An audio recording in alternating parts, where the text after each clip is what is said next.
तो नमस्कार प्रणाम भाई लोग, हमें शत्रुघ्न यादव फ्रॉम बिहार छपरा। तो फिर से एगो भोजपुरी के आइए शो में स्वागत करता हूँ। तो वीडियो को स्टार्ट कर।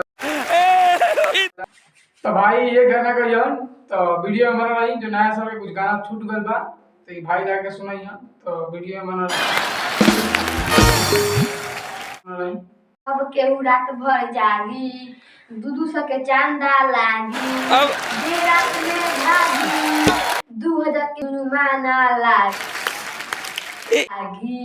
अब कही दे तनी आ जइयो बीच खेत में,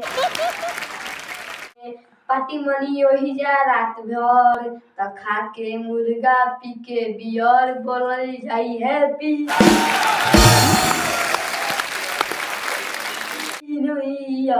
अब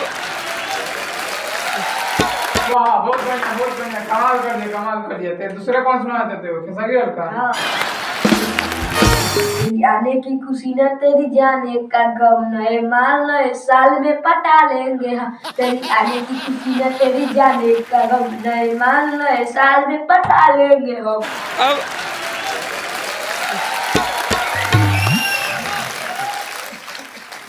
हाँ तो बहुत बढ़िया, ऐसा ही कमाल करते रहो, बिहार में छाए रहो, अब भोजपुरी इंडस्ट्री में एकदम बवाल मचाते रहो।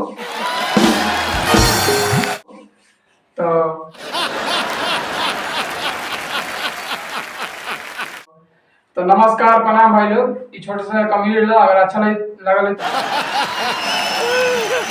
तो लाइक कर दी और चैनल पर नए बने तो सब्सक्राइब कर लेनी और ज़्यादा से ज़्यादा शेयर कर लो। आप कमेंट में बताएं कैसन वीडियो लागल। मिलते हैं अगले वीडियो।